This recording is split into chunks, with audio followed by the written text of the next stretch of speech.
Peace and love, family. Welcome to another powerful discussion with your sister, Dr. Ba'at. Family, you see the title.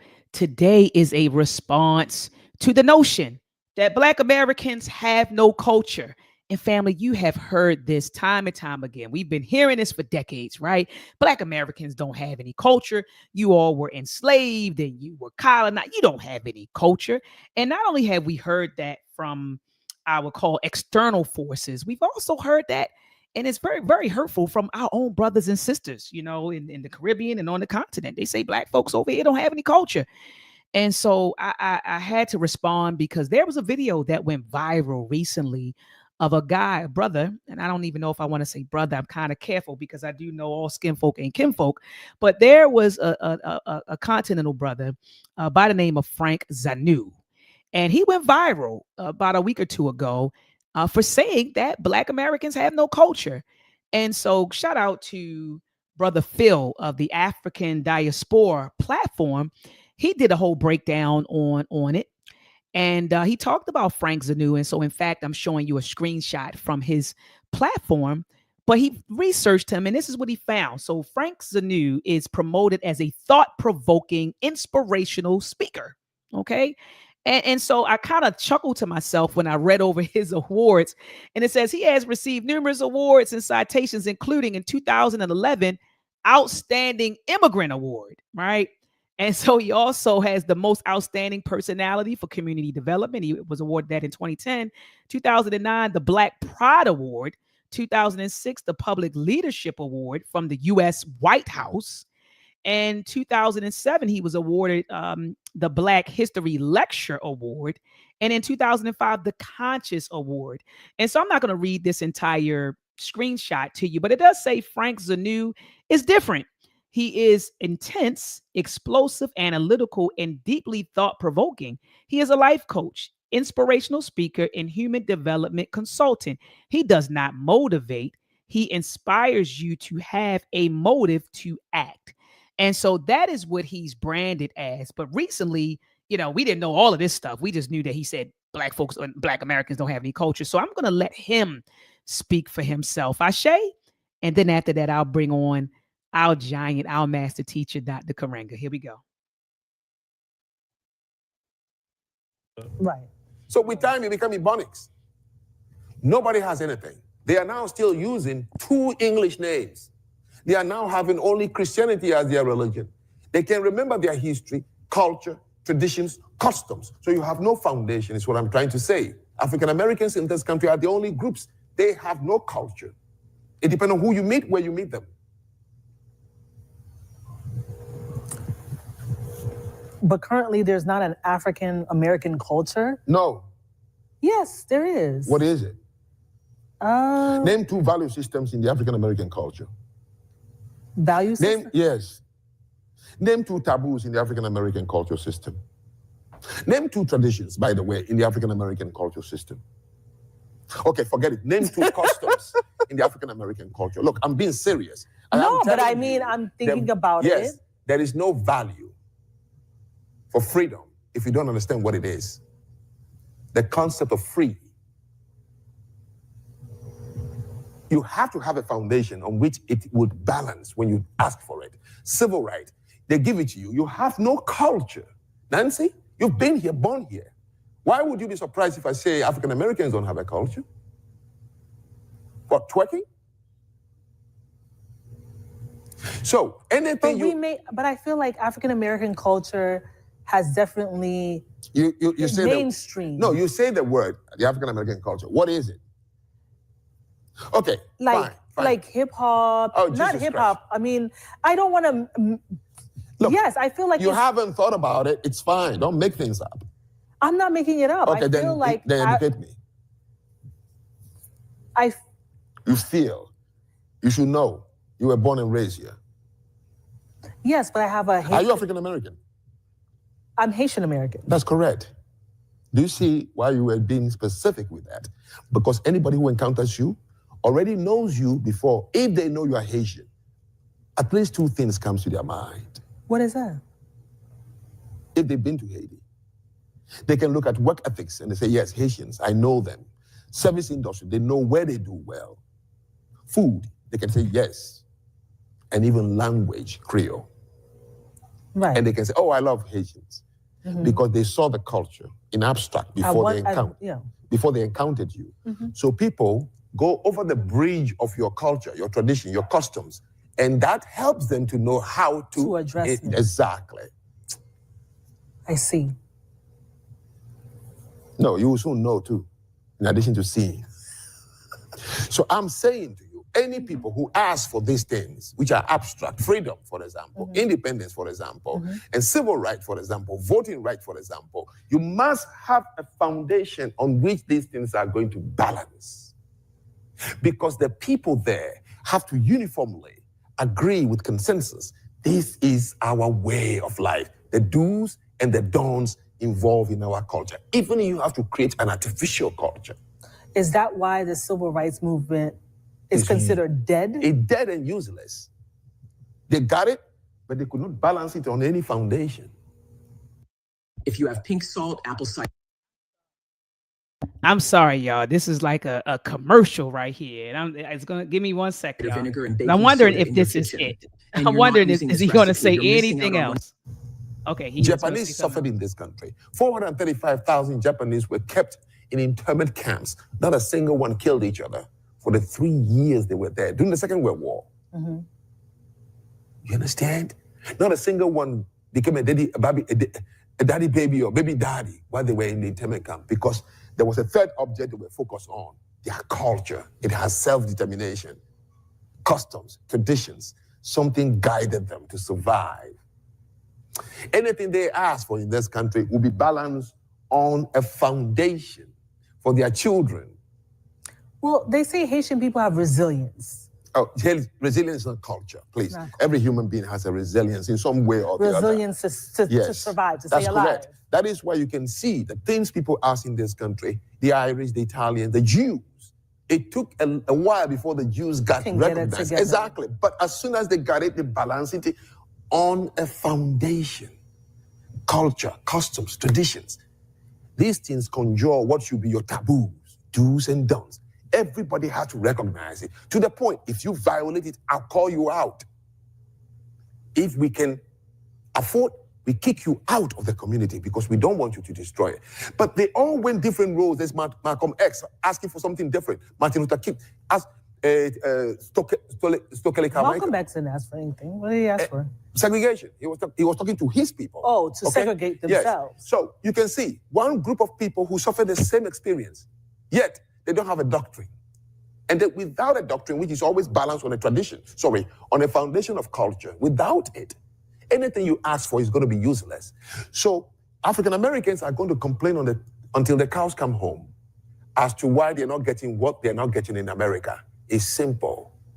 You don't have a foundation. Oh, man. All right, family. So you heard his words. He said, Black Americans don't have a culture. He said, we don't have a foundation. He asked the young lady, he said, well, what morals and values guide African American people? He said, what are your customs and traditions? And then he said, twerking, right? He threw that out there. He said, twerking. He said, what, hip hop? He said, what about the foods you eat? Y'all don't even have a type of food. He talked about language. He talked about all of those things to argue that we, Black Americans, Africans in America, that we don't have a culture and family. I had to bring on one of our giants, one of our intellectual giants who is still among us, Dr. Karenga. He's been talking about culture for over 6 decades, right? He's been talking about culture. So I did not want to have this conversation concerning culture without consulting with him. So after you hear my intro, the next voice you will hear will be Dr. Karenga. Let's combat and fight back with maltracks. The war of the minds, they want control of the masses. And Common Core, they dumb us down in the classes. Without knowledge, we can't gain access. Build with the elders, take notes and write classics. We keep whining on the block, how it's gonna stop? Let's start supporting our own, make their supply drop. We buy stocks, then we buy blocks. Cause we know the truth and we tuned in to Dr. Maya. a BB Fahodier, a BB Toomey, a BB Wan Wan. Peace to all of my thinkers, truth speakers, and truth seekers. Welcome to another Truth to Power Talk with your sister, Dr. Ma'at. Thank you for joining another powerful discussion. And tonight I have with me another powerful guest, but he is no stranger to the community and to this platform. Dr. Maulana Karenga, peace and love to you. Habari Gani. Gani, hopefully Quinn. It's good to see you again, Dr. Ma. Nice to see you again, Dr. Karenga. Family, before we get started, take a moment out to thumb up this video. Thumb it up, thumb it up, thumb it up. Also share this video. Sharing is caring. We want to each one teach. We want to each one teach one. And the way to do that is simply sharing this live stream on your social media platforms. Family, let's pack the house tonight for this very, very important discussion. Also, family, subscribe to my YouTube channel, hit the notification bell so that whenever I go live, you will be notified. And also, family, I've created a Truth to Power Talk playlist. So make sure that you go back on there. I've had previous discussions with Dr. Karenga. Go back and check those out. I brought on everybody, Dr. Wade Nobles and Dr. Malefe Asante, Dr. Derry, all of them, Professor Jane Small, Dr. Julianne, all of them, family. So make sure that you check that out. And so I want to begin by reading Dr. Karenga's bio. And this is a brief bio, family. Dr. Maulana Karenga is a professor and chair of the Department of Africana Studies, California State University, Long Beach. Professor Karenga, an ethical philosopher, is the leading exponent of Ma'adian ethical thought, having developed over the last 3 decades a creative and scholarly Kawaida interpretation of ancient Egyptian ethical thought as a living tradition and a useful philosophical option for critical reflection on and engagement with the urgent issues of our time. An activist scholar of national and international recognition, Professor Karenga has had a far-reaching effect on Black intellectual and political culture since the 1960s. Through his intellectual and organizational work and his philosophy, Kawaida, he has played a vanguard role in shaping African American intellectual and political culture, and also has had a significant impact on the world African community through his creation of the Pan-African holiday Kwanzaa and the Nguzo Saba, the 7 principles, in his Pan-African work.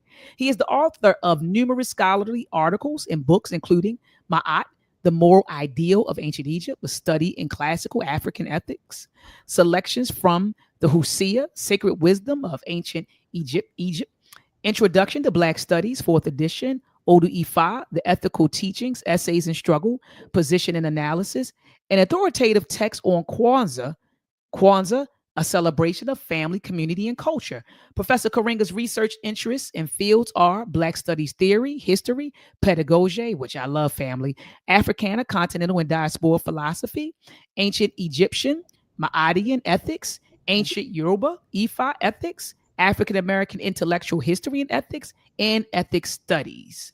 He is the subject of the book by Dr. Malefe Asante titled Maulana Karenga, an intellectual portrait, the most definitive treatment of his intellectual work. Family, make sure that you get it.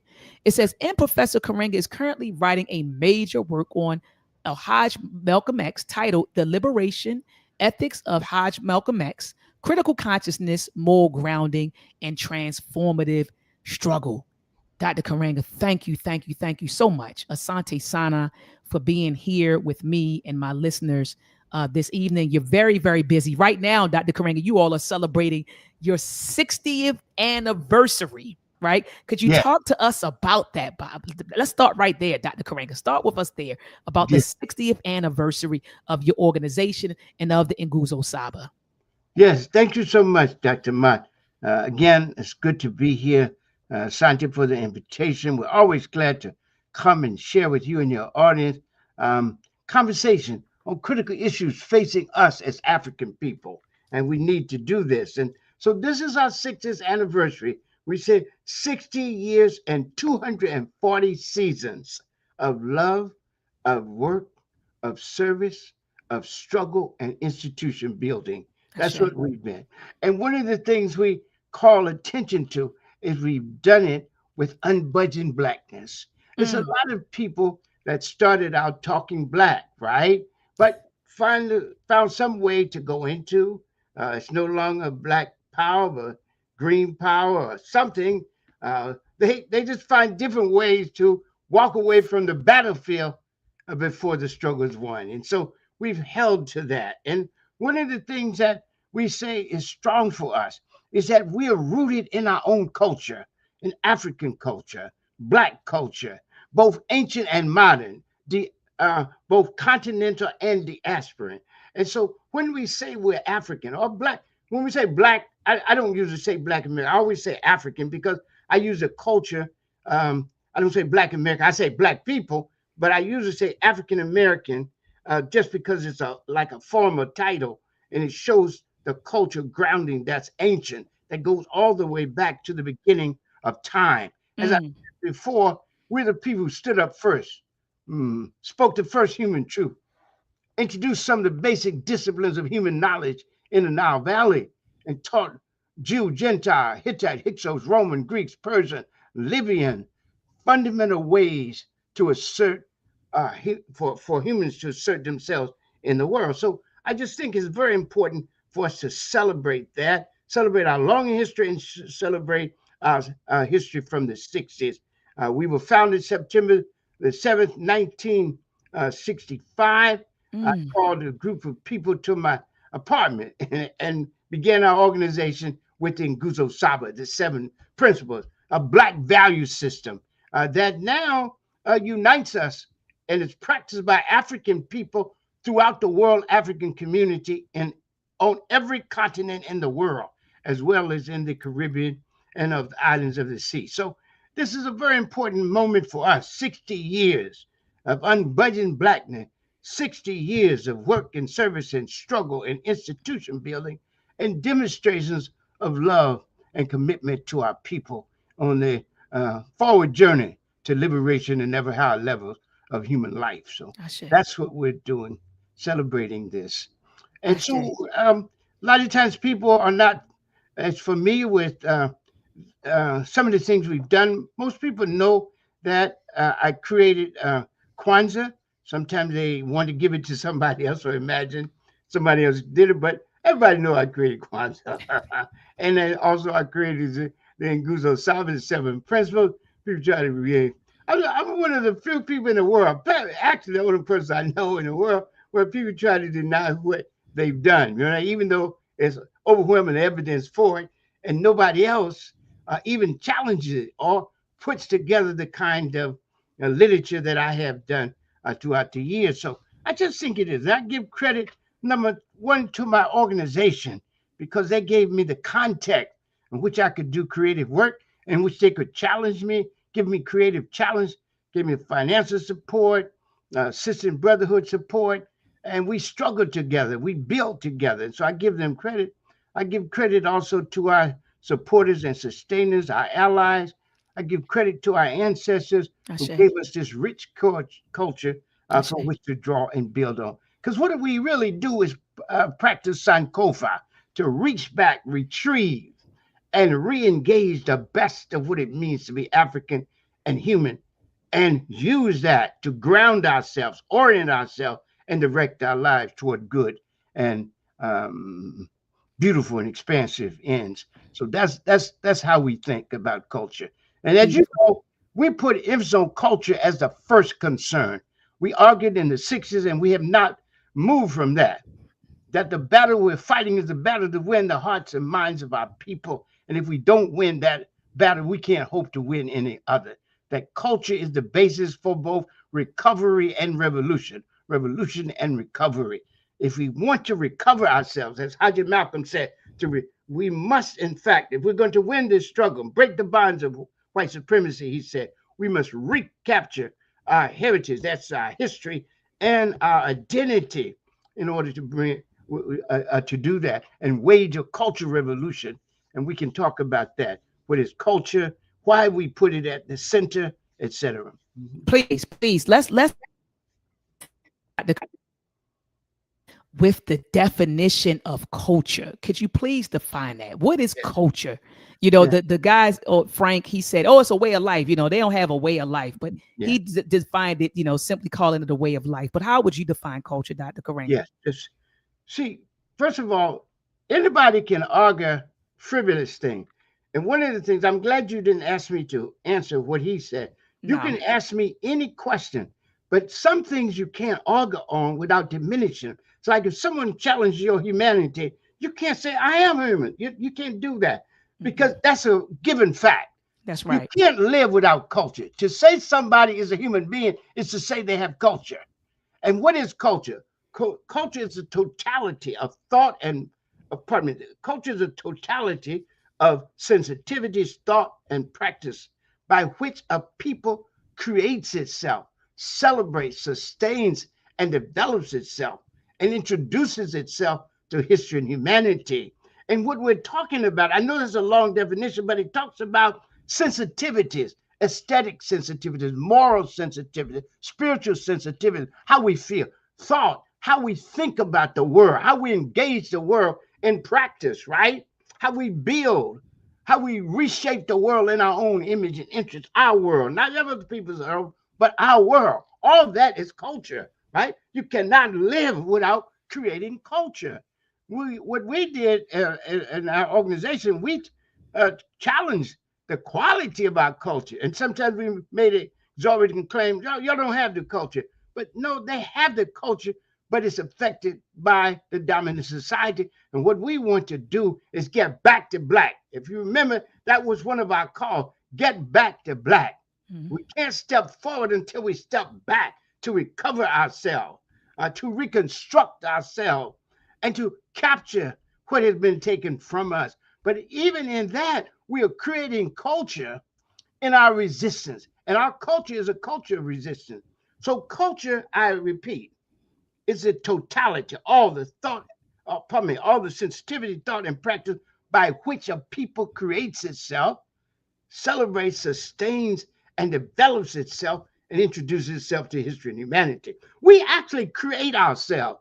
Look at the black people in this country. We created a whole new African people, right? We had to take all those ethnic groups that were called, we don't use tribe, but just all the ethnic groups, all the nations, and we had to build a new nation, a new African American nation. Come on. That's right. Called ourselves African from the beginning. Our oldest institution, the African American, African Methodist Episcopal Church, is called African, not colored people, not Negro, but African. But the white man made us run away from that. And then by the 60s, we returned to that, right? We said we have to go back to black. Black is the center of our universe. Mm. And liberation, we say, is coming from a black thing. We are our own liberators, a people that cannot save itself is lost forever. So culture is views, values, and practices that are rooted in those views and values. And they happen in 7 basic areas. This is how you know your culture. First, history. Second, religion or spirituality and ethics. Religion is made up of 2 things, spirituality and ethics. And some people don't do religion because they see it as too structured or priest-oriented or in that kind of thing. So history, spirituality and ethics, social organization, economic organization, political organization, creative production, which is your art, your music, your literature, and ethos, the collective psychology that you achieve as a result of that activity in the other 6 areas. So let's look at our history and our culture. What does our history tell us about our culture? It's a sacred narrative. There is no history longer than ours. There's Come on. no history more sacred or worthy of being taught and told than ours, right? So we just have to learn it. That's what Carter G. Woods, that's what Dr. Carter G. Woodson That's right. taught us. He set aside a week and then we made it a month. month to just meditate on the awesome meaning of being black in the world, of being African in the world. And Haji Malcolm said, of all our studies, history is best prepared to reward our research. So when anybody claims that they don't have a history or some other people have a history, they don't even know don't have a culture, they Right. don't even know the history. If they knew the history, they would see it, right? It unfolds, our culture unfolds in history. Second, our spirituality and ethics. Now, look at that.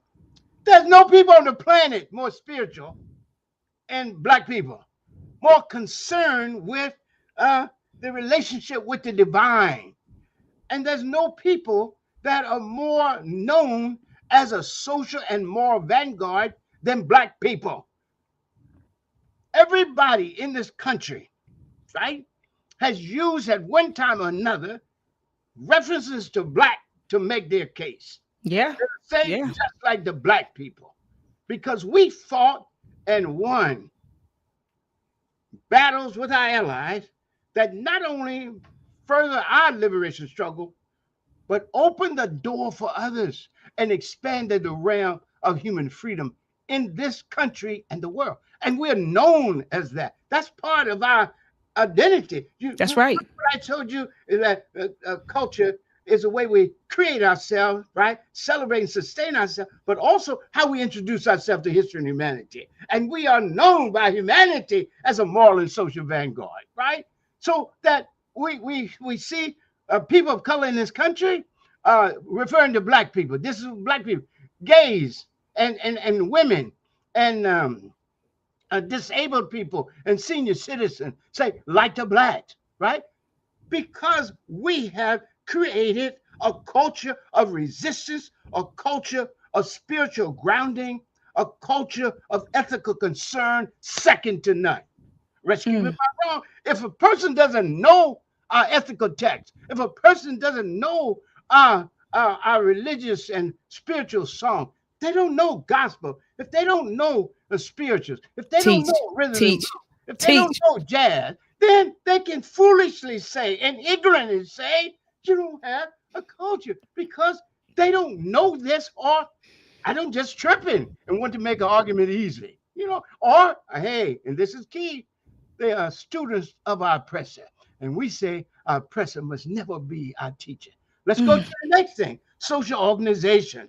So we have family, right? Now, usually we always argue for black male-female relation. We always argue for a strong relationship, but we develop new kinds of families, right? But still people want to build families.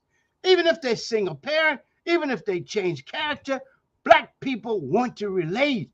It's our oppressor that is the wolf man and woman. They want to go off and live somewhere else and don't want to be within a body and teaches vulgar individualism and greed and vulgar self-referentiality, right? Vulgar individualism, right? But ours is a cooperative project. Now, my whole life, my professional life has been to try to separate black people from the dominant society's negative practices and negative thoughts. So I know that many people are affected by the culture of the dominant society, but that doesn't mean we don't have a culture. That means some people have less grasp on the culture than others, right? And that's right. Why we want a culture revolution, to retrieve, reconstruct, re-engage, and pose a new paradigm of how Africans and humans ought to relate and act in the world.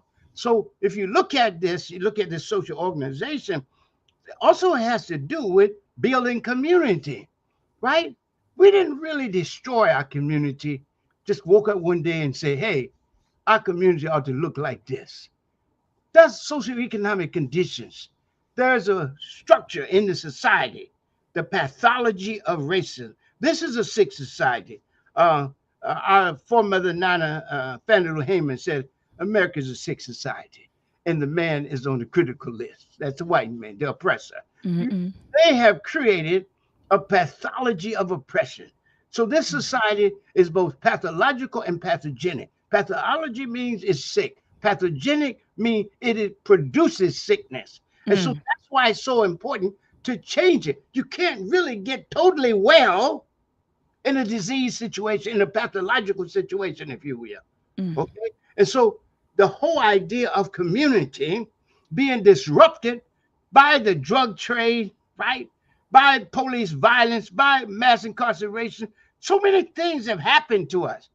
And it's amazing that we're resilient to still be here talking like this, to have a light, to lift up that light that lasts. And that's another thing people don't understand is, and some of the people who are negative. And like I said, I never argue what is always true. It's like Frederick Douglass. I'm not going to argue if the enslaved African is a person. You got so many laws for them, and a dog can't read those, right? So you have to face it. So I'm not going to argue with people about whether I have a culture. If they want to know, I explain it just like this. But I won't argue that. That's already decided, right? Right? Right.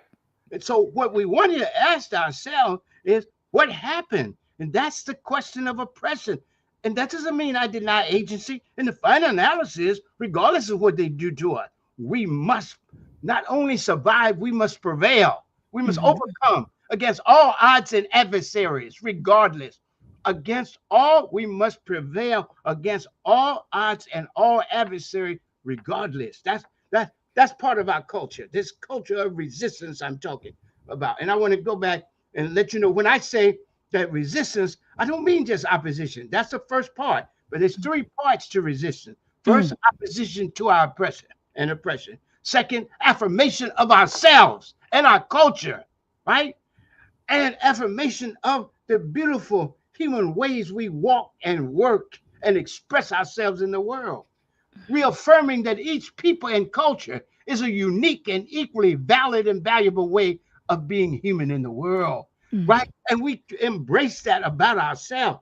And then the third part, after opposition to the present affirmation of ourselves, is aspiration for a new world, a new way of being African and human in the world that involves concentration on achieving and sustaining African and human good and the well-being of the world and all in it. We're not just African people, human people. We're also world people. I always tell you that the two words in Swahili for the human, and then one is Watu, which is human being. The other is Walimwengu, which is world beings. So we must always think about the world, not just be ghetto where the people want us to be, but to think about ourselves and the world, but ourselves in the world, right? That's a very important thing for us. And then look at political organization. Who has fought? Who has been in resistance more than us? Like, for example, look at the beautiful culture of resistance we show even in the most inhuman situation you can imagine, the Holocaust of enslavement. And by Holocaust, I mean a morally monstrous act of genocide that is not only against the targeted people, but also a crime against humanity. And it expresses itself in three basic ways. One, the morally monstrous destruction of human life. Think about this. Millions killed and many left for brain dead in the Western Hemisphere. Killed in different ways, boiled alive, skinned alive, burned alive, right? Just think about that. And here we are in spite of that. Second, the morally monstrous destruction of human culture, right? This is real. They did destroy a lot of our culture, but we kept it within us, right? And I'll talk to you about the different ways of resistance in a minute. And third is the morally monstrous destruction of human possibility, lifting us out of our own history and culture and making us a footnote and forgotten casualty in other people's history and culture, right? And so our struggle is to return to our own history, speak our own special culture truth, make our own unique contribution to the forward flow of human history. So I want you to see that. Now, how did we resist in the Holocaust of enslavement? If you don't know our culture, you don't know the history of our struggle, which is part of our culture, right? A defining feature of our culture. You won't know that. Why didn't they do something? They never did nothing. Everybody did something. That's what the European wants us to think. See? And when you hear people like that, those are self-hating blacks, right? They hate themselves, and so they have to find fault with each other rather than with the oppressor. And that's the oppressor talking. It's not even them. It's like a mannequin. I forget those things. Puppet that you talk to, ventriloquist doll or whatever. So I think it's very important for us to see these 5 fundamental ways of resistance. So the first resistance is culture resistance, right?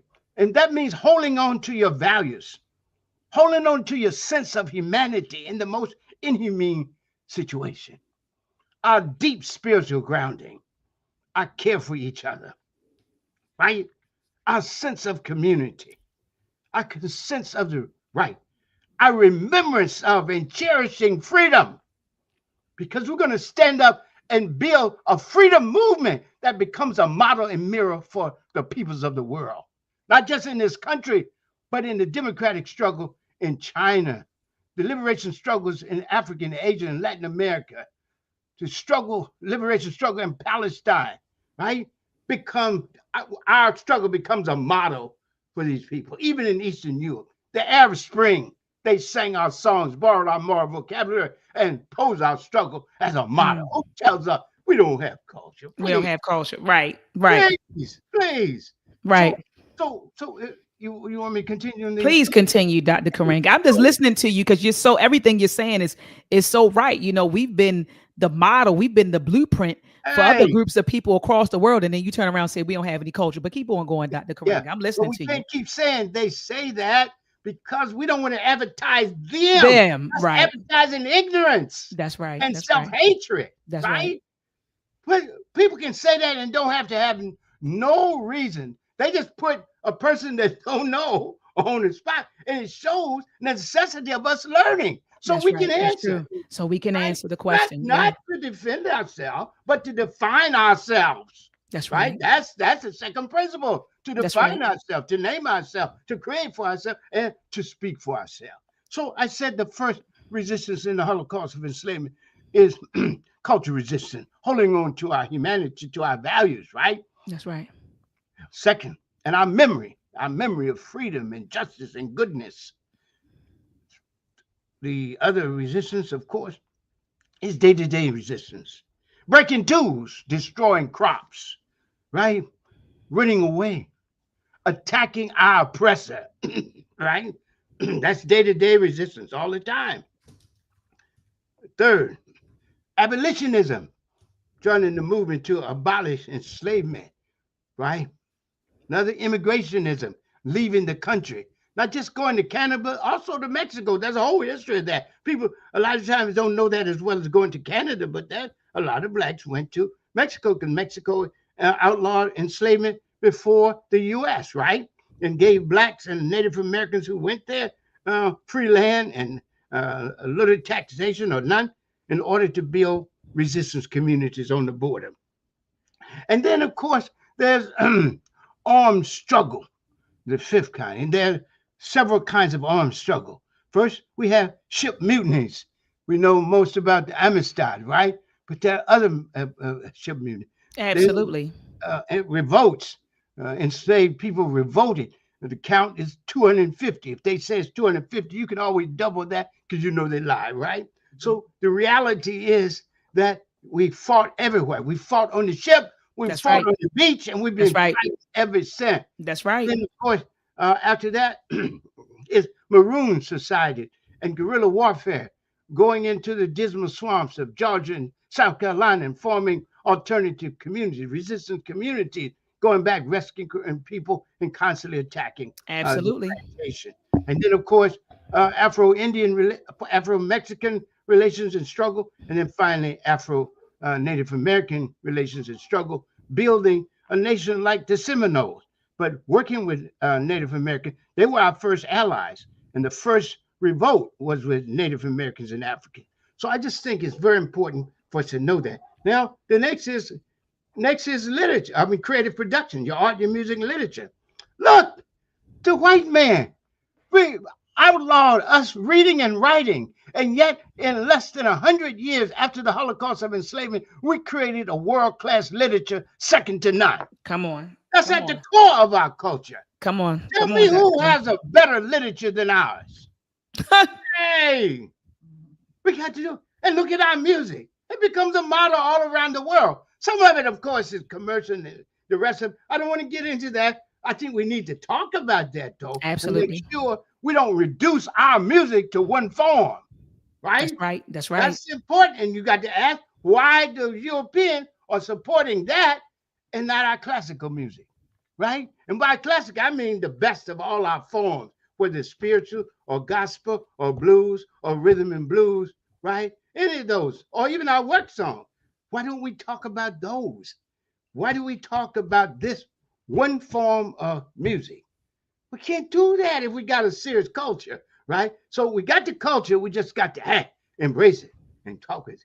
And then, of course, the dance. I mean, look at all this beautiful dance culture that we've created. So I'm talking about creative production. And then finally, ethos. And how do we see ourselves? This is from, and we're talking, and us introduced this. I mean, Kawaida, my philosophy.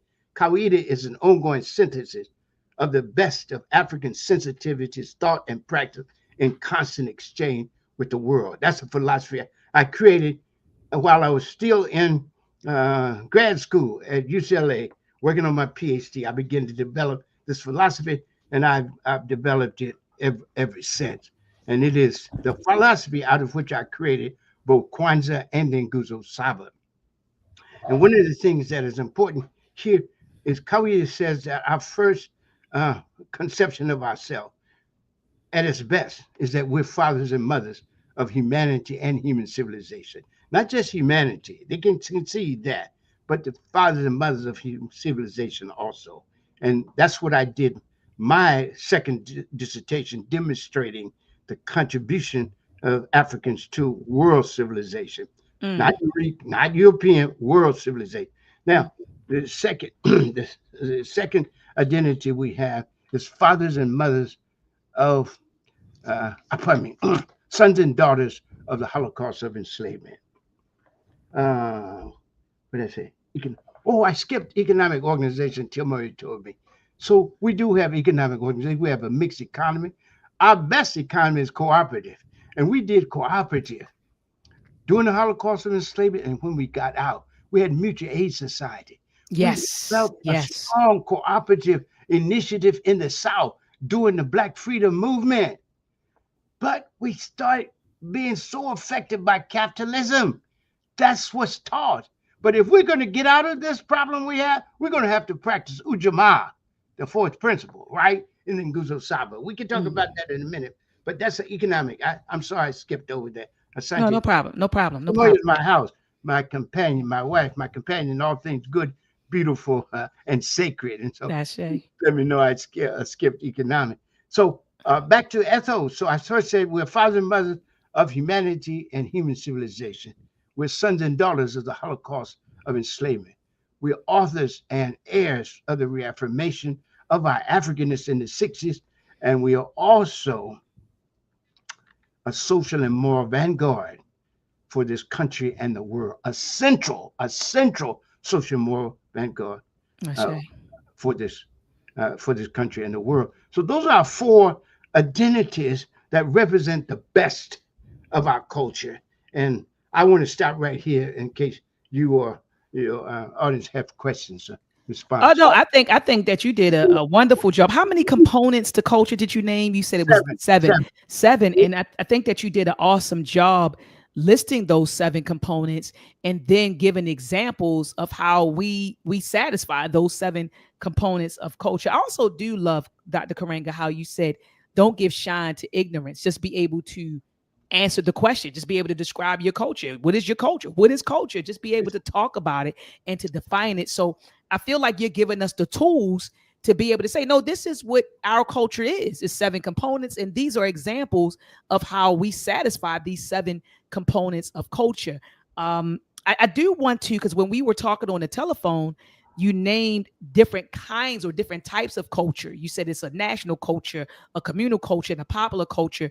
So I would love for you to break that down, Dr. Karenga. And if there are some questions that you would love for me to ask him, please throw them in the chat and I'll make sure that I ask Dr. Karenga. But please continue, Doctor. Yeah, well, so Dr. Mott is raising the question. We said that 3 kinds of culture. First, I used to, in the early writings, I did 2 kinds of culture, popular and national. But I realized there is, for the same reason, because sometimes people don't give Africans, Americans, the credit they deserve for the beauty of our culture.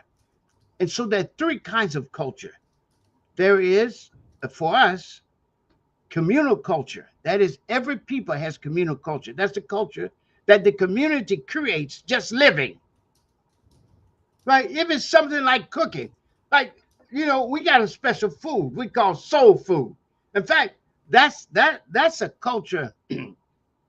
That's a culture ethos in itself, soulfulness, that we're soulful people. right? And soulful means excellent. You put soulful in front of something, you say that's soul music, you know that's good. You soul food, you know that's good. Soul preaching, you know that's good. Soul teaching, you know that's good. So that's a standard of excellence that we have, right? And so what we have is communal culture that is rich in constant productivity. Our music, our art, our literature. I didn't even talk about art, but you if you look at the beautiful art we have, Oh I yeah, mean, absolutely. just look Absolutely. at, like paintings and rest drawings, etc. So architecture, all of it. But you have to know it, otherwise you just sound like come from somewhere. So the reality is that you have this communal culture that the people create. But guess what? The dominant society takes that and commercializes it, codifies it, and sells it. Exactly. I'll give you an example now. We was mentioning on the side hip hop, right?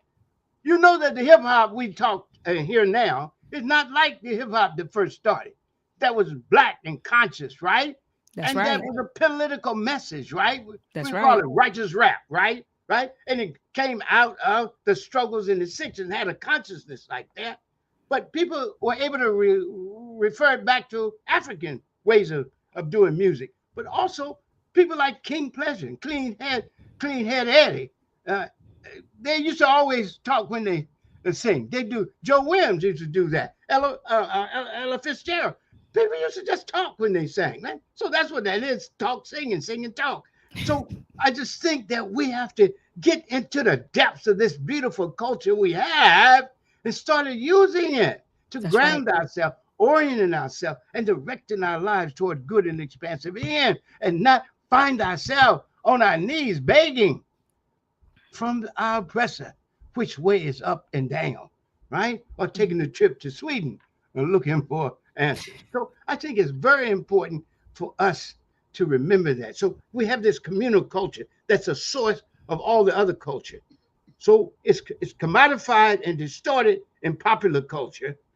And then we have national culture. And national culture takes longer to form. And it forms best in independence. And so we have many references to national culture with our holidays, with our symbols. For example, in song, we have a national black anthem. That's national culture. That means that it's widespread and accepted as definitive of who we are and what message we want to speak to the world. Remember my definition of culture? This is a way that we introduce ourselves to history and humanity. This is an example. We have red, black, and green from the Honorable Nana Marcus Garvey, right? That unites us. We got Kwanzaa that unites us in a way no other values and practices unite us with the Nguzo Saba, right? Those are national elements, right? So you have to find others, right? We have this socially conscious religion. Mm. That's a national culture. Doesn't mean we don't have conservative elements. Everybody does. But most people understand us as having a progressive, even revolutionary ethos. That is to say, we see ourselves as transforming the world, right? We see ourselves as standing for truth and justice. Your program, Speaking Truth to Power. We say, speak truth to the people and speak truth to power.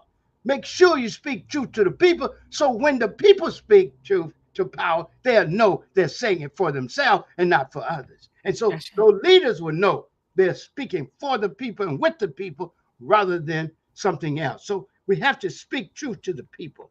And it was a beautiful poem by Mary Evans in the 60s called Speak Truth to the People. Ashe.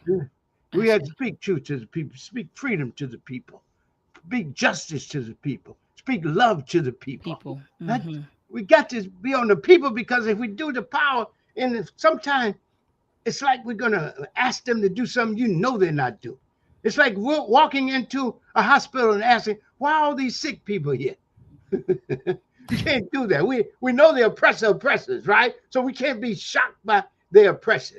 maybe by the form and the ruthless, will never get used to evil, especially radical evil.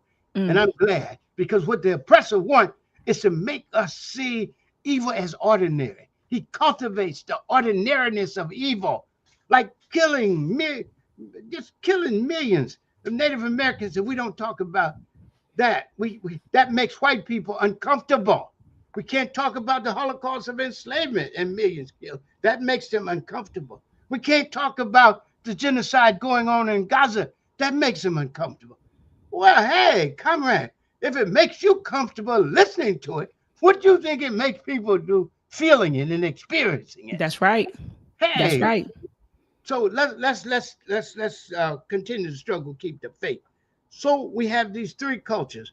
The base culture, the foundational culture is our community culture, and people create all the time. Look at the black people. They are prohibited from speaking their own languages. So they find a language in song and they sing it together and they create a music and singing that together. Listen to what I say now. And they begin to see themselves as one beyond the divisions and the distinctions that they brought with them. That's creating a new nation. And to do that, you have to create a culture, things you agree on. And they started off basically with Christian culture as the main one, but they came over here with many religions. And we find out now 20% of the enslaved Africans were Muslims, but Christianity overwhelmed it. But now people are going, Haji Malcolm used to say that, and people think he was like just tripping or that he was mistaken. But he was talking about it's not a question of converting, it's reconverting, because that's what your grandmother and your great grandmother and great grandfather were. And he was right. So I think it's very important. And in my book, as you know, I'm writing a major book on Haji Malcolm called the Liberation Ethics of Haji Malcolm X, Critical Consciousness, Moral Grounding, and Transformative Struggle. And it's taken from those critical consciousness, moral grounding, and transformative struggle are taken from Haji Malcolm saying he had 3-point program: wake up, clean up, and stand up. Wake up is coming into critical consciousness. Clean up is moral grounding, and standing up is transformative struggle to transform, to change self, society, and ultimately the world. So this critical consciousness is so important. It starts with it, and this is what you're doing. You're cultivating that, Dr. Mott, and we all are proud of you for that and support you in that. And praise you for that. I say Dr. Karenga. And Dr. Karenga, correct me if I'm wrong. Did you define popular culture? I know you touched on national, communal. Did you talk about popular culture? I might not have. Okay, if you could you touch on popular culture? It's dominant society culture, and what the dominant society does is commodifies communal culture and sells it and distorts it so that it meets his and her needs. Right? I think you did speak on that. And so that the people lose consciousness of their own creation. They lose consciousness of their own creation. They lose consciousness of why it was first created, right? It's not created so young people can brag about how bad they are, right? So one of the things that we've got to challenge, we've got to cherish our young people and challenge them at the same time. That's right. We got to love each other. That's got to be first. But we got to challenge people. You know, if you really love your child, don't lie to them. Come on. So if somebody says, where is the love in this? Why is it that all the musics we have love in them, except this one? I mean, can we ask that? I know somebody's going to say, oh, they got something, they'll find one or two songs. That's not the ethos. The ethos is braggadocious and a lot of other things, right? So I think it's very important for us to have that conversation. Absolutely. Being extreme. All this, all that. I'm against this. No, ask yourself, can we discuss these things? Can we do this without calling each other names? And a lot of times people get mad because they don't have answers. They can't answer. They haven't thought about these things, right? And that's what we don't want to do. We don't want to be an unthoughtful people. And here I want this word thoughtfulness. Mm. Talk about that a minute in terms of an aspect of the best of our culture. Mm. You know, we are thinking and feeling people. And sometimes the people put us down for prioritizing feeling, but we need moral sensitivity. We say in us, in our organization, us, and us means us black people. We chose that name first to show our commitment to our own people, right? Second, to draw a line between us and them, the oppressor. And third, to show our commitment to communitarian ways of life, where the community is first, right? And we think of ourselves in community. We're not just persons, we're persons in community, right? So I think it's very important for us to see that there's a beautiful culture here and that we have to develop it. And so, just closing out on this popular culture, is that because the dominant society embraces it, takes it and shapes it, and pays people to disfigure and dishonor themselves, Mm. it's a rough struggle to get people to say, this is not the way we should act. This is not the way we should sing. Let us sing a song of love and struggle and beauty and meaning, right? And so that's what we've got to fight for, even when we're overwhelmed, even when it's not popular.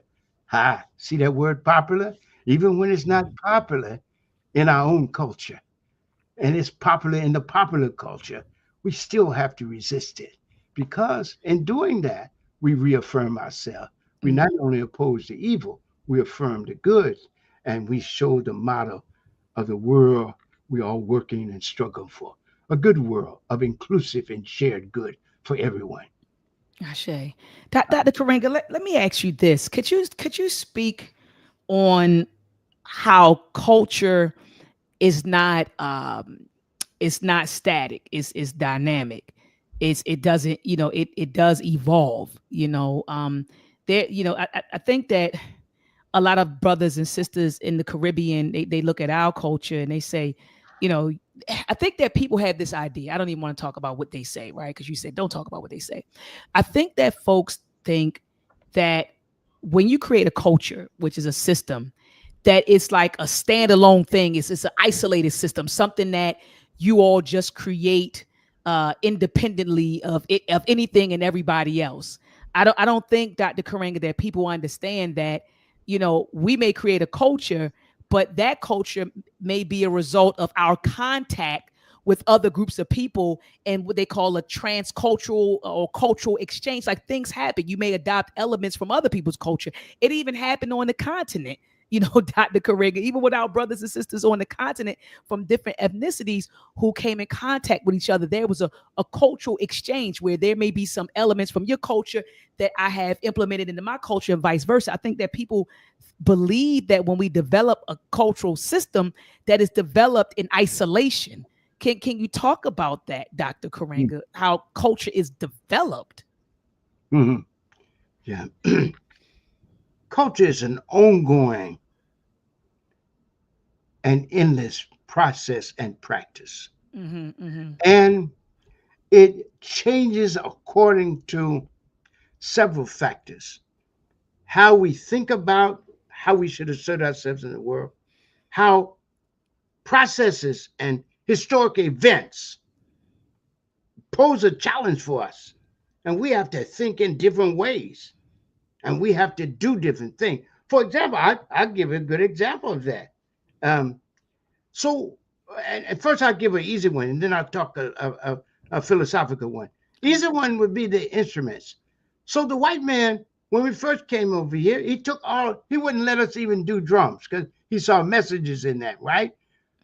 But we found other ways. So we started playing his instruments, but it was our music, right? So that changed it. And sometimes we had to do different kinds of music, right? But we kept the core. We always had narratives, even when we had oral narratives or written narratives. But now we're here, we said, okay, we're going to excel in novel writing, right? Right? So this is another way, but we excel in that, right? So we find new things that are going on, and we find a way to hold on to our humanity and our culture and bring that in so that it advances our life and enriches our life, doesn't destroy it. Here's the great challenge, Dr. Ma, is how to absorb without being absorbed. Come on. That's the part. That's That's the the part. key thing, That's the right? key. Because we can borrow from the world. I have no problems with that.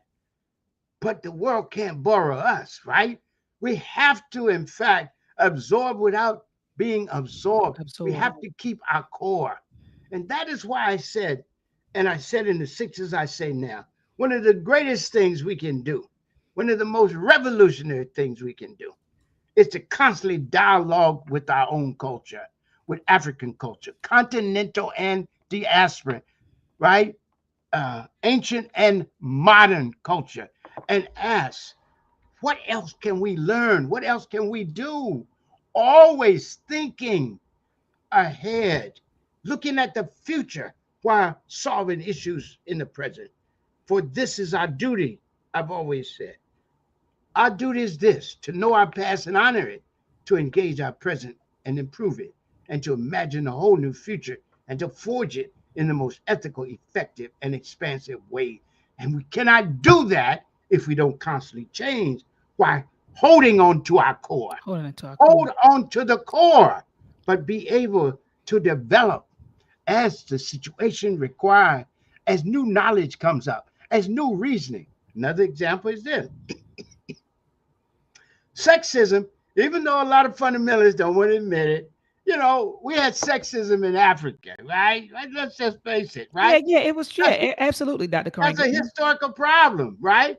And so, with the struggle of women, both black women as well as other women, arguing for equal rights and fighting for it, we get a new consciousness. Our organization started out as a sexist organization, but the sisters, well, two things. Now, this is a good example of culture changing, the culture of the organization. So, several things that led to our changing. First, before we had a crisis with suppression from the COINTELPRO, and I'll talk about that in a minute.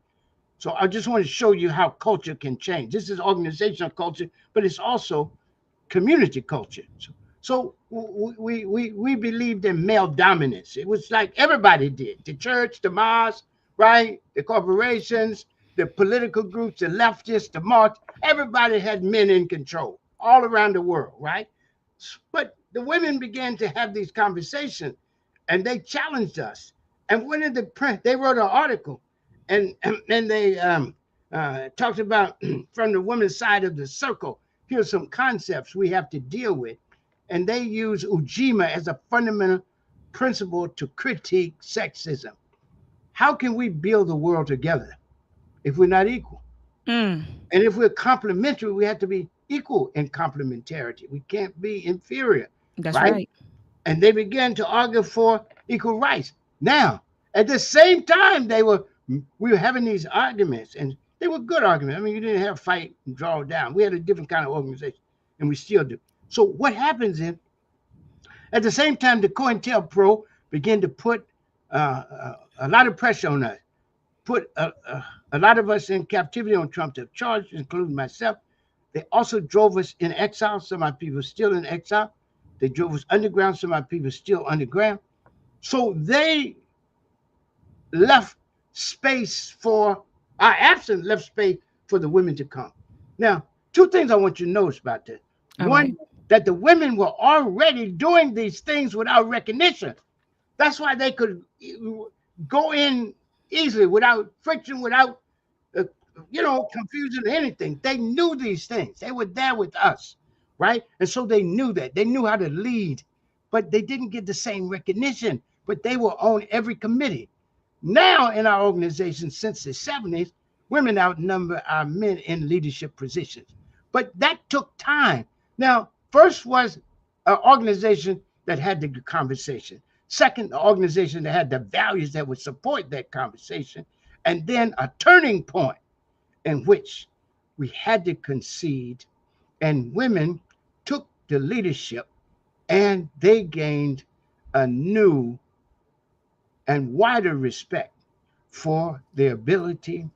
And one of the things and their commitment, and one of the things they said in their article, so it looks we're doing revolution with the men's absent. The question is, will we still do these same things when they return? And that would demonstrate whether we're really committed to the revolution. And so that was a challenge to us as men, and I think we met it. Beautiful, beautiful, beautiful, beautiful. That's a culture change. Internal and external factors determine culture change. And notice how it's reasoning and moral sensitivity. We say we base everything, Dr. Mott and Kawaida, on two things: tradition and reason. Tradition What and did the reason. ancestors say? What is the best of what they said? And second, what does that mean in the best of our moral reasoning now? So even if they did things, the question is, our moral reasoning at this time, is that the best way forward for us? That's Ashe. what we have to do. And that's the same with us. We have to ask ourselves all the time. This has been our tradition, but our tradition has to change in order to expand the realm of human freedom and justice and good in the world. And it's a constant struggle to do that. Absolutely. Dr. Karenga, this is my last question because I could talk to you for hours. I could just pick your brain for hours because you're just such a wealth of knowledge and wisdom.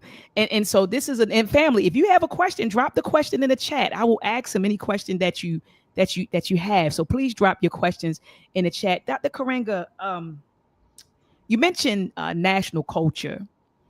And I remember having a conversation, and shout out to Baba Imhotep Fadiu of PLM, the Pan African Liberation Movement. He and I talked about the link or the connection between culture and consciousness. And he said that, because I said, well, what do you think happens first, right? Do you think that culture births consciousness, or consciousness births culture? And so basically, and I'm paraphrasing Dr. Karenga, he was saying that it's like a symbiotic relationship. So culture produces consciousness, yes, but consciousness also shapes culture. So it kind of goes like this, right? So we were having that whole discussion. But you mentioned earlier national culture, and one thing he has said to me over the years is that we in America, we suffer from lack of national consciousness. Do you think that we suffer from national consciousness because we have a weak national culture? Gable, and one of the things I'm trying it's a good question. One of the things I'm trying to do is restructure the language so it's more dignity affirming and less deficiency model, weakness, and the rest of those things. I want to. It's a different way we can say that. Do we need more national? Should we expand our national culture? Okay. You see, that's the kind of conversation I like. And so, yes, we do have a challenge to expand national consciousness about our culture. Just like the sister that we've seen, or some, I wouldn't, that's right, I don't want to refer to that. We've seen people ask questions about the culture they don't know. So they go along with savages of our culture, people who savage our culture. They go along because they don't know. So we need to develop a deeper consciousness of our culture, because our culture can't grow and it will atrophy if we don't constantly enrich it, expand it, teach it, share it, practice it, right? We've got to do that, right? And the other people, they got schools that do that for their culture. That's what American schools do. They teach white culture. They teach white supremacy. The universities is the same. The religious institutions do it. The economic institutions do it. The political institutions do it. Okay? So we're struggling to keep consciousness of ourselves in a context that constantly seeks to diminish our conception of ourselves, right? And so what I would like for us to see is this. This is what we argued in the 60s and continue. Haji Malcolm said we are a nation within a nation. So the question is, what kind of nation are we? And Mm. we argued we're a culture nation struggling to come into political existence. That is, to control the space we occupy, to participate in every decision that affects our destiny and daily lives, right? That's what we need to do. Free ourselves so we can be ourselves, right? We can't choose, right? In order to free ourselves, we must be ourselves. But we can't fully be ourselves until we fully free ourselves. And that means a struggle, a constant struggle, a hard-won struggle. So here we are, a culture nation striving to come into political existence. And so what did that mean? We're a culture nationalists, we say. Now, we would say also we're revolutionary culture now.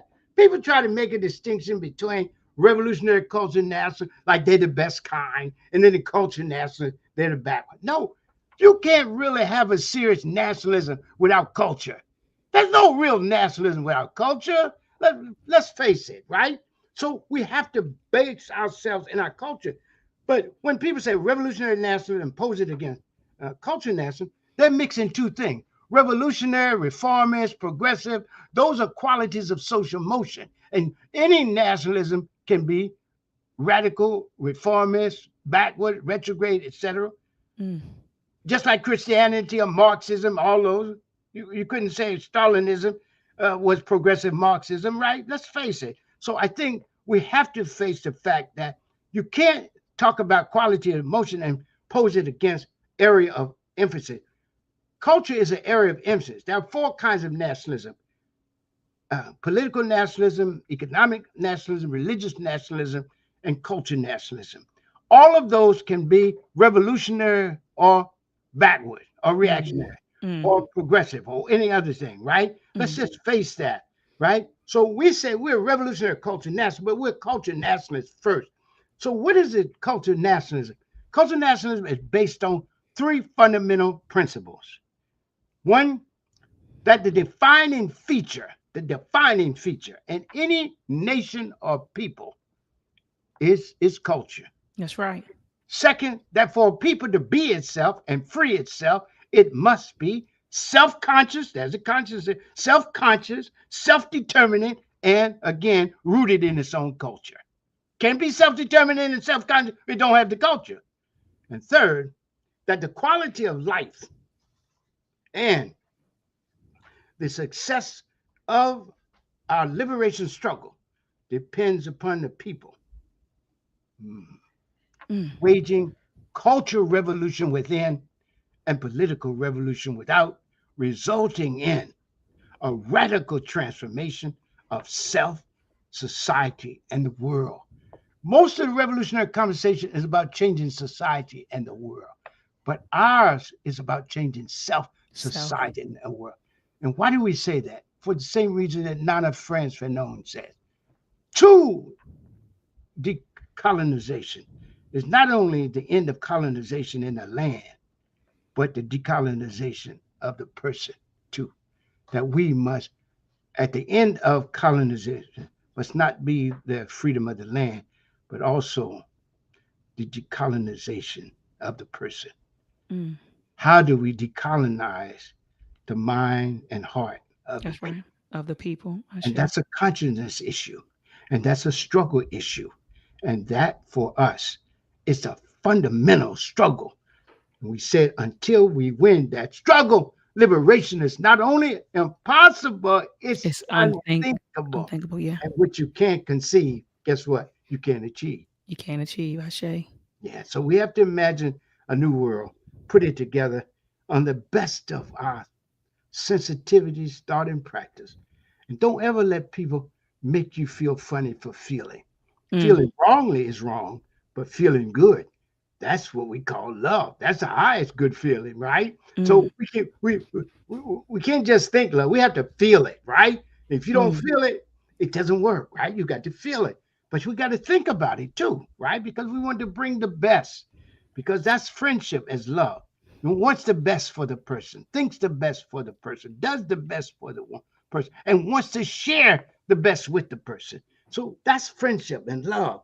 And so I think it's very important for us, Dr. Mott, to imagine a new world, a new way to go forward. But it's new because we thought about the foundation in new ways, not because we gave up the foundation. You ever heard people, they want to destroy everything in the past? No. We take the best of the past, the That's best right. of the present, That's and right. then you use that to imagine and build a new future.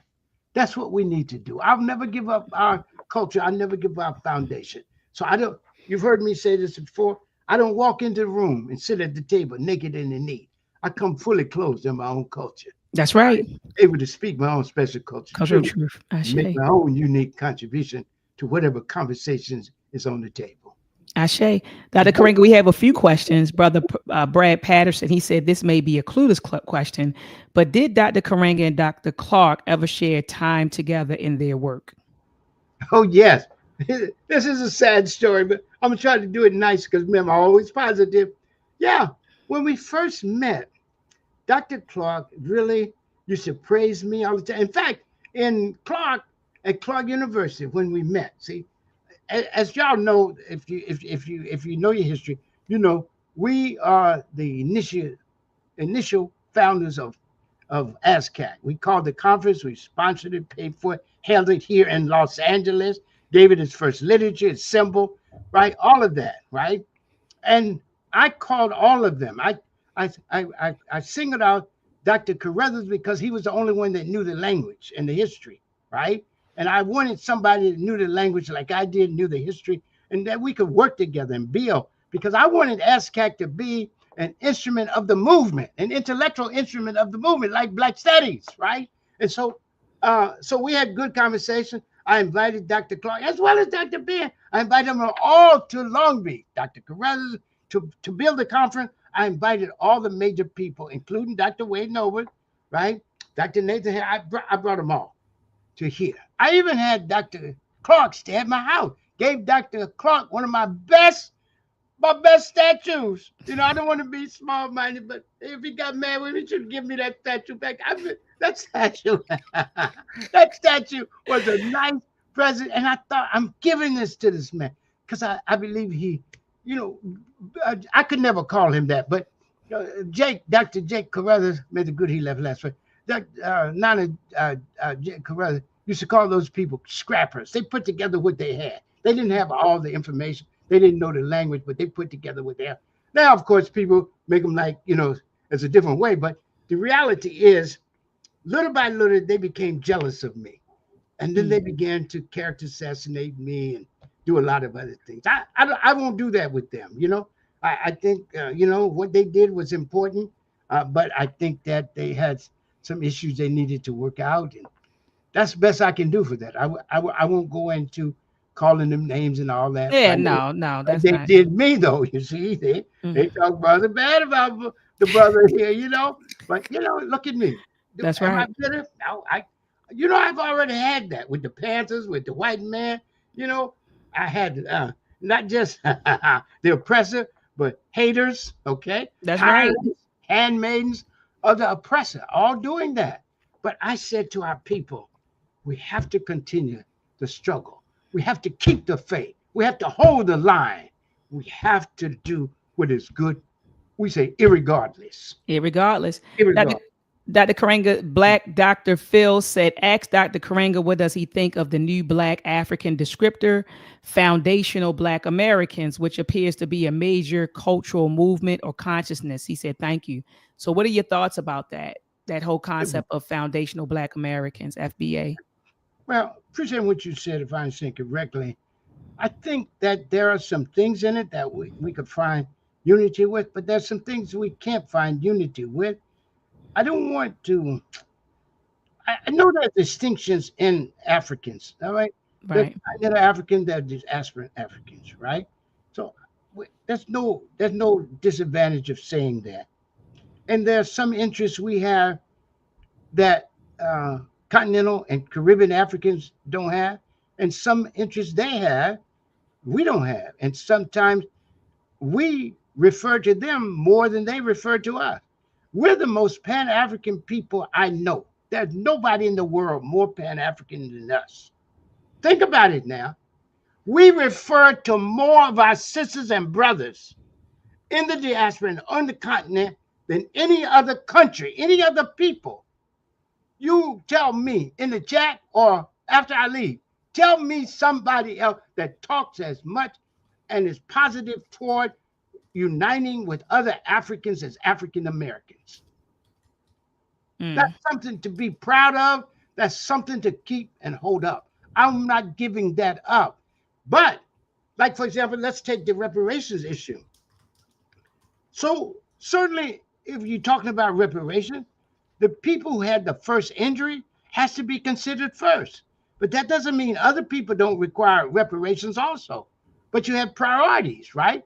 And Black people who were in this country, who were enslaved, who are directly from them, they have to have priority. I've said this before, without denying that other Africans in this country who suffered racism also require reparations. But it's a different conversation. And we don't have it because we got people at two ends. People, everybody, no distinction. Give it, well, you can't do that. Second, nobody gets anything but us. We can't do that either. So we've got to talk about this and ask ourselves, do we find ourselves being more hateful toward each other than we are our oppressor? Do we find ourselves like that, right? So I think that we need to remember the best of our culture. There's a concept I created and developed in ancient Egyptian, or what we call Kawida Matian philosophy, called the Sejimic person. And Sejim is a verb in ancient Egyptian that means to listen, to hear, and to comply. And I've translated that. To listen is to pay rightful attention, to be rightfully attentive. Listening is rightful attentiveness. Hearing is empathetic understanding. And compliance is acting appropriately as requested or required. Sometimes people don't ask, but you've got to see they require it and you've got to give it to them. And I want us to develop the Sejimic personality where we are rightfully attentive to each other, where we have empathetic understanding to each other, and where we act appropriately as requested or required. If we could do that, we could solve all these problems. And that is why I say, if you notice that I introduced in the 60s a principle that people talk about a lot now, called operational unity, unity in diversity, unity without uniformity, unity in principle, purpose, and practice. We have to unite first in principle, then in purpose, and finally practice. Because practice proves and makes possible everything. And I really appreciate these questions. Thanks so much to y'all for these questions. I enjoyed that, and I enjoyed the exchange with you, Dr. Mott. You got to run, Doc, because it's two more. Did you want me to just hold off? It was two more questions. No, I can do this. Okay. He said, question to Dr. Karenga, why do we keep ignoring Malcolm the Great when he told us to stop sending our children to the enemy school? Well, it seems easy to do that. But most of our people will be in public school for a long time. And we need to fight everywhere. You know, we can take selective things. And this is why I'm writing this major work. I have 700 pages, a book on Malcolm. This is a major work posing him as a moral teacher, not just an organizer or Muslim minister or anything like that, but a moral teacher, but rooted in Islam, right? I don't take that from him. He's a Muslim, and so I respect that. But I want to show he's a teacher with a long tradition. And usually we think of Martin Luther King as the moral teacher and Haji Malcolm as the speaker. But I want to show that Haji Malcolm is a moral teacher. And what I don't want to do is to take one of his lessons in isolation. So he's talking about the need for us to do independence. And the question is, how can we do independence? And we had CB, the Council of Independent Black Institution, They were independent. They were rooted in the seven principles, in the Nguzo Saba. But the Europeans introduced charter schools, gave money, and the people that had money once didn't have money, and those that did believe that they should take them there. It's a constant battle. And I think it's important for us to realize, as Haji Malcolm also said, that wherever black people are is a battle line. That whether we're in the north or the south, the east or the west, you and I are in a country that is a battle line for all of us. That's what he said to us. And so the school is a battle line, but so is our school. So that that school remains black, not blackish, but black, right? African, not Africanish, but African. And that means we've got to come together and have this operational unity again. I believe we're going to really suffer greatly if we don't build and rebuild a national black liberation movement. We need to rebuild the movement. I always end my lectures with that.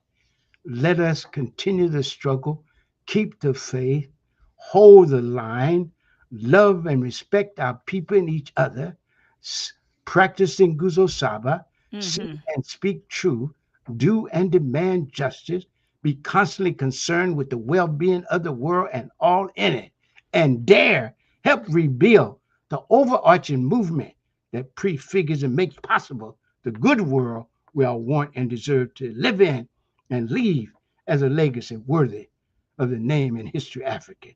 So the question is, why is not only why do we keep sending these to the school, but what are we doing to make sure that the independent black schools that exist are supported and given? We've got to build where we are. Every day, the ancient Egyptians tell us, Mat in the Hosea, that every day is a donation to eternity, and even 1 hour is a contribution to the future. So whatever you can do to help the independent school, that's your role. Yes, keep saying one day I hope we have all independent schools, but even better, because I'm gonna tell you this, what I believe now, and we can talk about it. I'm not, look, I believe we have the right to all public space and public wealth. Okay. So those schools aren't the enemy's school. The enemy has occupied them. They're our schools, especially if they're in our black neighborhood. And we've got to take control of that space. Yeah, And teach absolutely. people in the space that they are. Right? We can't just have no country. No, hey, I don't know any people that doesn't have, that's conscious, doesn't have two kinds of schools. Their own cultural grounding schools. Think about it now. We're talking like, we just use the Asians, for example. Cultural grounding schools. There are white groups that do that. I'm not going to name it. They do that, right? And we did it once. And we still got independent black schools. Find them and support them. And then at the same time, go into these public schools and support the black-minded people there. Do you remember what we once did? Look at what may the good he left last forever, Nana Jitu Weusi of the East, and the group of the East that was headed after that by Dr. Shegun Shabaka, who is, head of NACO, the National Association of Kawida Organizations in Brooklyn. He was involved in the struggle to make sure black people have independent control of those schools, right? And so you got to keep that struggle going, because look at what they're doing there in California. We won, my department really, I initiated this struggle. The students, the faculty, the staff all supported, people from other campuses, and the labor unions, the ministerial groups helped us win this struggle. It became a common struggle. First, black people, just like with the Black Student Union in San Francisco for Black Studies, well, in Long Beach, Cal State Long Beach, we introduced this bill. We started this bill with Dr. Shirley Weber, who was in the assembly at that time, and AB 1460, and we won and made it mandatory that anybody graduating from California State University School had to take a class in ethnic studies. We have to fight for that. I can't say we're going to build a university. That would take years, right? I got to take the space where I am. That's right. So we're going to teach I told the white people when I was struggling for it, look, y'all telling that black people need to have some more enrollment, right? Y'all got built-in enrollment. You have structurally disadvantaged y'all. So we need a structure. We need a law that makes it mandatory for people to take our classes. And so that struggle came around that. That's what we have to do. The person who asked me this question, yes, ideally, yes, we could have but it's not the white man's schools. It's our schools also. And we have a right to all public space and wealth. That's right. You That's be right. paying all these taxes, and these people are trying to take away your right to teach your own history, erasing us. Look at them. Look at them. Want to close down Black history. Don't want to teach Black studies. Hey, we've got to fight that. We don't Absolutely. we don't walk away from the battlefield until the struggle is won. Absolutely, Dr. Karenga. Last question says, ask Dr. Karenga about his opinion on the Pan-African is dead lie that people want to spread to disable us from internationalizing in our struggle. So yeah, Dr. Karenga, people online saying Pan-Africanism is dead. It's not happening. It's not happening on the continent. It's not happening anywhere. It's dead. And so this person is saying that, they believe it's a lie that is being spread to disable us from internationalizing our struggle. What are your thoughts on that, Dr. Karenga? Yeah. Again, people appreciate what you said, Evans. It's an important thing, but you can't just let people define your conversation. More important to discussing and trying to convince people that are not going to be convinced, because a lot of things they think aren't rational, right? So my thing is, what are we doing? The people who asked the question, what are we doing to build Pan-Africanism? Now, take our organization. We're a small vanguard organization, but we've been into Pan-Africanism since 1965. And now we've taken a new initiative of reaching out to Afro-Latinos in California, in the country, but also in Peru, Ecuador, Colombia, other places, in Brazil. We are practicing the Pan-Africanism we're talking about. So one of the things I want to do is come here on Dr. Mott's program, and people who believe in Pan-Africanism, tell me what you've done for Pan-Africanism, not what people say we're not doing. I really believe, I can't stress this enough, Dr. Mott. No, I hear you. I want you to help me with it. We need another language. Haji Malcolm said it. He said, the logic of the oppressed cannot be the logic of the oppressor if they want liberation. And I said, building on Haji Malcolm, that if we need a new logic of liberation, we also need a new language to inform that logic. That's right. And so we need a dignity-affirming, life-enhancing, world-preserving language. And most of the time we start from the negative. I'm sorry, I take that back. Many times we start from the negative. So I want you, when I come back again, I want you to ask me, what's new in Pan-Africanism? Hey, Any new stories? Like, for example, what's uplifting for me is to get videos, flyers, email from different countries where people are practicing Kwanzaa. Yes, it's beautiful. It's beautiful thing. All over the world, on every continent. That's Pan-Africanism. Come on. That's a space to build Pan-Africanism. And we've been doing that. And you've been doing it. But you know what happened?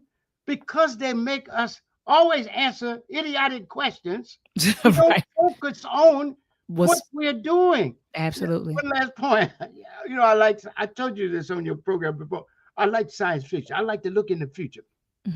So on this Star Trek episode, they had an episode of people on a planet called Talos. And on Talos, they could make you think you hadn't done what you did. So they're boring a hole in a rock, but they covered it up. They don't even think they do that. And what happens to the white man here? He makes you think you ain't done nothing. And he'll bring out people to come and tell you you ain't done You do nothing. nothing. That's right. And that you ain't got no culture, and that you ain't got no what you call. They'll tell you, and if you had a culture, why you killing each other? But the person that's telling you that just came from a genocide. And one of the things that happened, one of the problems, can we say that people in the continent of Africa don't have no culture because that's one of the most strong killing fields in the world? Congo, Sudan, genocide in Sudan. Does so many people don't have culture? That means they lost it.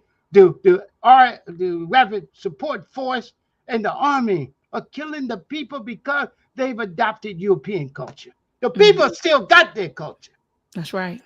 It's the oppressor that's denying them the practice of their life affirming Culture. Their dignity affirming, life enhancing, and world preserving culture. So speak good of our people. Ask yourself, what positive thing can you say and ask in our next encounter? That's the beauty of it. We are beautiful people. And I really want to thank you for this opportunity. Thank you. Thank you, Dr. Karenga. And I wanted to announce that next month, I'm going to start a master class or do another master class in Ma'at.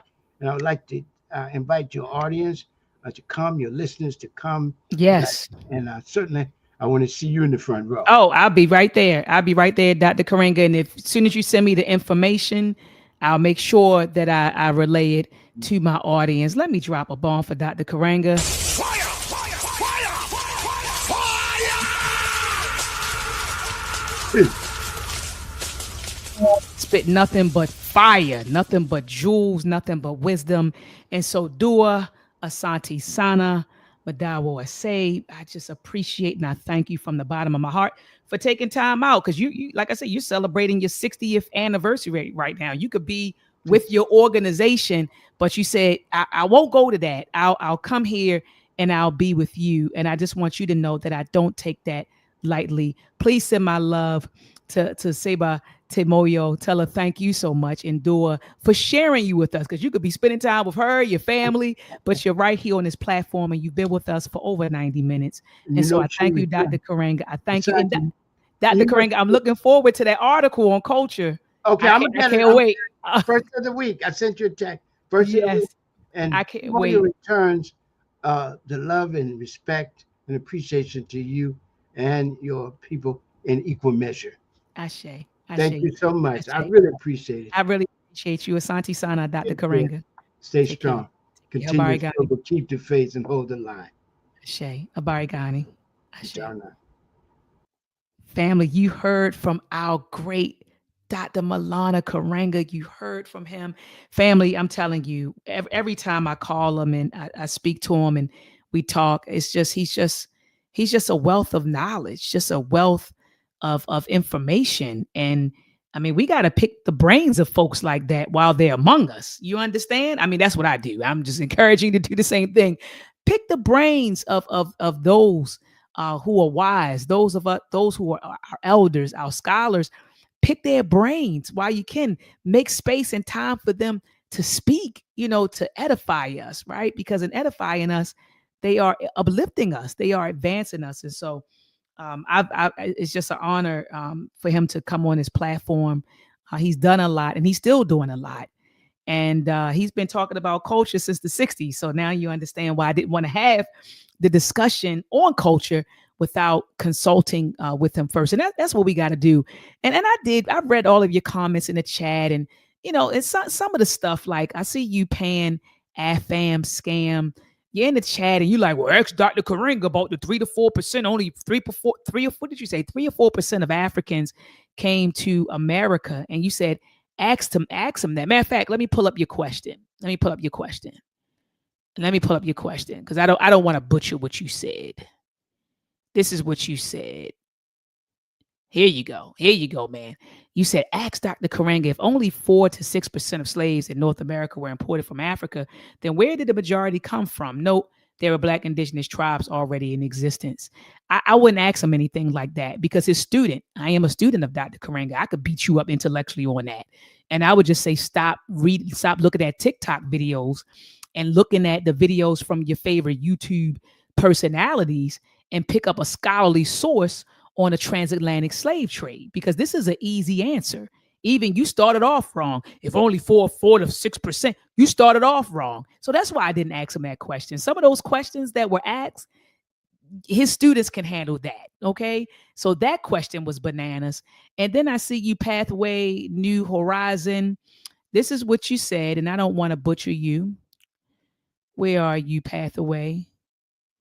Hold on. This is what you said. Here you go. You said the reason other people say that we don't have a culture because they, I guess you want to say, base it on the fact that we have been cut off from our origin. Most cultures are thousands of years old. Both of those statements are very problematic. And that's why I sent you and Pan, Afram, whatever, Afram Scam, I've sent both of you the links and said that you could come on the platform. I would love to have a conversation with you about your questions and your comments, because that's not the reason why people, you say cut off from our origin. I can understand that notion of that idea. But then when you say most cultures are thousands of years old, most cultures are thousands of years old. That's not true, brother or sister. I don't know who's behind the handle. But anyway, I do thank you all for tuning in. Shout out to Baba Amin. I see Baba Amin Ojuwoke is in the building. He said, LOL, I wouldn't either. Number one, where's your verified source on that 4 to 6% of slaves in North America were imported from Africa?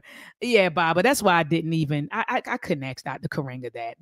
That was just bad, you know. And then saying most cultures are thousands of years old. When you study Caribbean culture, continental African no, that's not true either. A lot of cultures evolve, and then you got to take into account transculturation. And I googled that. It says transculturation is the mutual process of cultural transformation where elements from different cultures come into contact, influence each other, and blend to create new cultural expressions, hybrid identities, and evolving practices. So with that being said, you got to understand that transculturation happened on the continent of Africa, and it also happened during the transatlantic slave trade. So with that being said, what do you mean most cultures are thousands of years old? Come on, that stuff is easy work, y'all. It's easy work, family, okay? And that's why some of these comments I didn't put up and some of these questions I wouldn't dare ask him. But I do thank you from the bottom of my heart for tuning in. Family, before you get out of here, make sure that you thumb up the video, thumb it up, and also share this video, share this discussion. Dr. Karenga dropped a lot of jewels during this discussion. So make sure that you share it. You know, we want to each one teach one. And a lot of us belong, we're on social media platforms, and we belong to group chats with families and friends. So just take the link and share this information. And also, family, subscribe to my YouTube channel, hit the notification bell so that whenever I go live, you will be notified. All right. And I saw a lot of people in the building. Shout out to Texas. Shout out to St. Louis. I saw the Tendaya family in the building. You know, Brother Will, shout out to all of you. I saw my IG family in the building. Peace and love to my IG family. Make sure that you head on over here, IG family, and subscribe to my YouTube channel. All right. And family, hopefully I'll be back on. I won't be back on next Sunday because I am participating in the Race First Convention. Shout out to Baba Imhotep Fadiyu of Pan-African Liberation Movement. Is going down in Baltimore. All roads lead to Baltimore Friday, Saturday, and Sunday for the Race First Convention. All right. And I will be posting the flyers on my social media pages so that you will get that, so that you can get access to that information. And so I'll see you the following Sunday. All right. Peace and Black African excellence. And look, y'all, I should have had my daggone outro ready, and I wasn't. But now I'm ready. Let's combat and fight back with maltraction. The war of the minds, they want control of the masses. And Common Core, they dumb us down in the classes. Without knowledge, we can't gain access. Build with the elders, take notes and write classics. We keep whining on the block, how it's gonna stop? Let's start supporting our own, make their supply drop. We buy stocks, then we buy blocks. Cause we know the truth and we tuned in to Dr. Maya.